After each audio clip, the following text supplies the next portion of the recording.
Bueno, pues vamos a continuar viendo características de escala y después de hablar de los condicionales vamos a pasar a otro tipo de características que nos aporta el lenguaje, como son los bucles, una característica súper esencial también por otra parte en un lenguaje de programación como Scala. Con los bucles podemos repetir una determinada pieza de código varias veces en función de un determinado criterio o en función de un rango, de una serie de valores que queramos que se ejecute un código pues para cada uno de sus valores, ¿de acuerdo? Probablemente conozcáis el bucle for, conozcáis el bucle while, conozcáis el bucle do while de otros lenguajes de programación y en Scala no vamos a ser menos, también tenemos esas estructuras. Hoy os voy a contar en particular cómo funcionan while y do while. El bucle for lo dejo para el siguiente vídeo porque telita. En primer lugar hablemos del while. Como cualquier tipo de estructura, pues el while nos permite ejecutar una determinada región de código mientras una condición se cumpla, ¿vale? Por ejemplo, podemos tener una variable mutable, en este caso llamada k que valga 0, ¿vale? Y podemos hacer que se ejecute una determinada pieza de código mientras k sea menor que 20, ¿vale? Y yo puedo poner k vale, por ejemplo, k, ¿vale? En un println. Y ahora puedo decir que k es igual a k más 1 y esto va a funcionar porque lo he declarado como variable mutable, ¿de acuerdo? Entonces lo que va a ocurrir con esto es que, como os podéis imaginar, se va a ejecutar este código pues 20 veces hasta que k deje de ser menor que 20.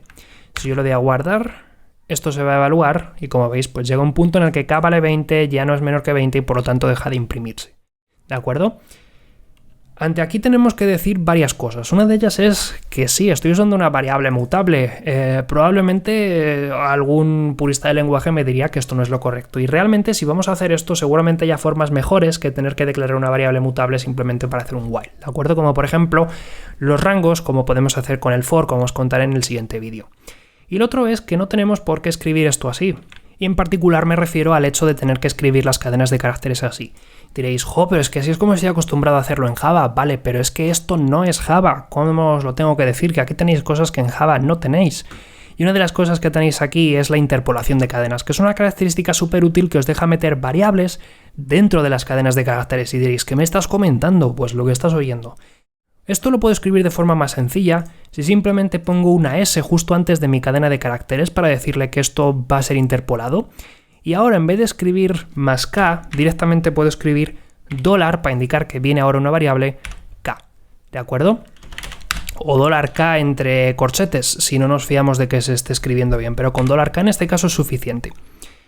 Esto, como ponemos una S, le está indicando a Scala que es una cadena interpolada y de hecho, justo me iba a mostrar, sí. ¿Veis ahí el bloque? Bueno, quiero que lo veáis, ¿vale? Y si no, ahí está. O sea, podemos interpolar una cadena de caracteres como estáis viendo ahí. Está muy bien que esto te ponga documentación del lenguaje ahí dentro.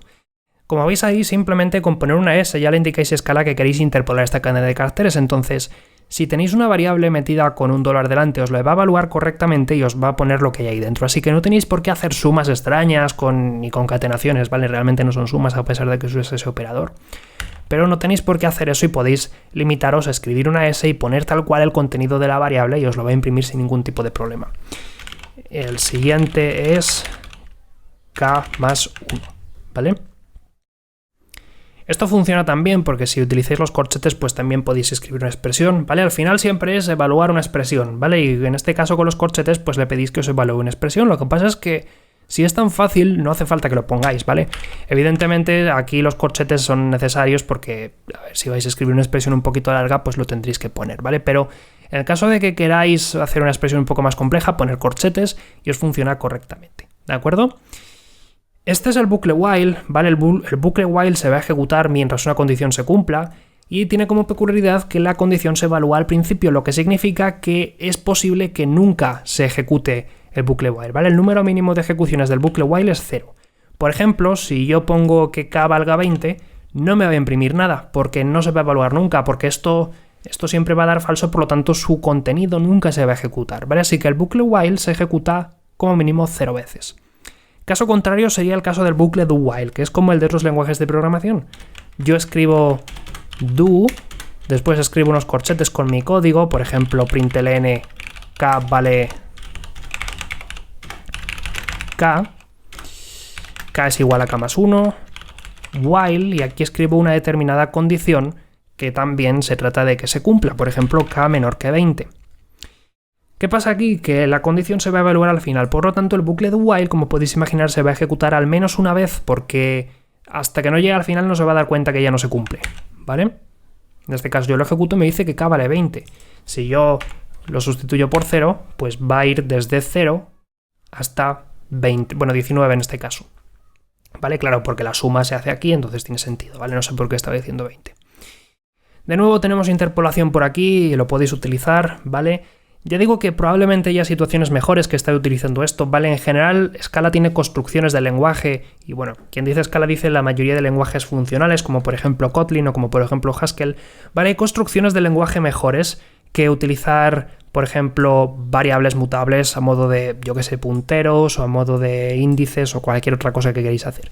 Y una de ellas es el caso de for, que os voy a hablar de ella en el siguiente vídeo y que os va a dejar impresionados con lo que podéis hacer con ella, sobre todo porque nos va a permitir introducir a una de las nociones importantes que tiene Scala, que es cuándo podemos omitir paréntesis y cuándo podemos omitir puntos. Pero eso lo veremos en el siguiente vídeo para que no se nos haga demasiado largo, así que nos vemos en próximos episodios. Un saludo y hasta luego. Si te gustó este vídeo, dale al botón me gusta y compártelo con alguien que creas que lo pueda necesitar. Si quieres enterarte cada vez que suba un nuevo vídeo, suscríbete o únete a mi canal de difusión en Telegram. También me encontrarás en Facebook y en Twitter.